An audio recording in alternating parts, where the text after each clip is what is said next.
Social media has increasingly become an indispensable tool in Kenya's online political spaces. The rise of pseudo and fake accounts spreading toxic online content has increased, especially during the elections period. The high degree of digital connectivity among the Kenyan population has heightened the risk of toxic content in the online spaces. With the support of the Peacebuilding Fund and the German government, the Peace and Development Advisor, the United Nations Development Programme, and the Office of the High Commissioner of Human Rights collaborated with the national and county-level actors to strengthen early warning and response systems to counter hate speech, incitement, misinformation, and disinformation in the online and offline spaces. An online system was established to detect, report, and respond to toxic content in the popular social media platforms. Innovative and artificial intelligence tools were employed to detect harmful trends and tactics, while creative counteractions were used to respond to these trends. This tidal wave of disinformation and fake news is in many ways the challenge of our time, and even more so at elections. Staying ahead of that requires really cutting-edge, innovative technological solutions. That's what we were able to provide to the competent constitutional bodies, first and foremost, the National Cohesion and Integration Commission, the Media Council of Kenya, so that they could monitor in real time and they could sanction in real time.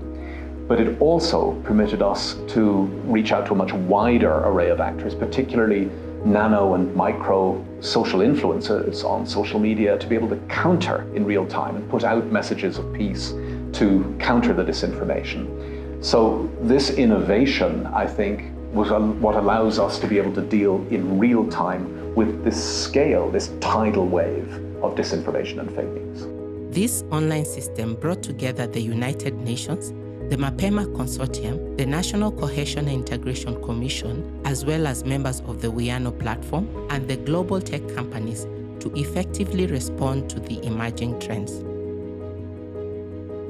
Part of our work was to use the expert skill set that we have in forensics and investigations to monitor the social media for cases of hate speech and incitement and communicate these results for counter-active measures. Additionally, part of our work was now to pick up early signs of hate speech and incitement, where we would have a list of queries or lexicons that we're actually using now to monitor the social media platforms, and there was an automatic alert that there's a peak in the use of these mentions. And then from there now we'll alert our partners such as NCIC, the UNDP team, where they will now take actions. As Shujaz Inc., we partnered with iFluence and Code for Africa to form the Mapema consortium. We did this through sharing peace messaging on our Facebook, Twitter, and Instagram pages, as well as holding virtual mediations, or what we call Maiketu events, where we brought young people into conversations with leaders to talk about issues of voter education and how to keep peaceful around the elections. We also held a few on-ground events to also hear from young people about their concerns around the elections. And we've been involved in creating 2 Youth Pulse reports, which are focused on sharing the perceptions and experiences of young people ahead of, during, and after the elections. Our strategy is to work with micro and nano influencers that we identify across different social media platforms to speak actively against hate speech and to promote peaceful messaging across different social media platforms. Through the Mapema consortium, the Commission was able to identify over 800 cases. Through also the partnership of global tech companies, we were able to withdraw some of those hateful messages and misinformation and disinformation. As part of the project, the United Nations facilitated dialogue and exchange with global social media companies, including Meta, Twitter, and TikTok, to be able to share analysis that was coming out from the project and the consortium, and then jointly discuss responses that were required and how to prevent and respond to trends that were emerging.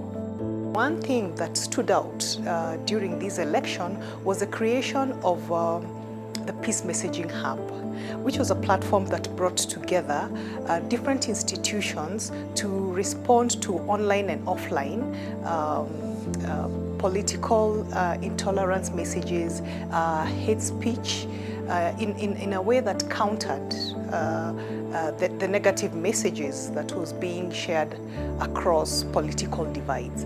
What we did is that we brought in this system that brings in a whole ecosystem of national actors, county level, national level, governmental, non-governmental actors, international actors, human rights actors, peace-building actors.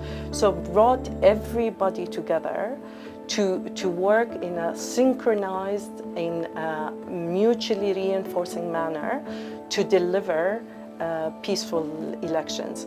In that, we did not only focus on providing analysis, we also were guided by responses, effective responses that happened at multiple levels.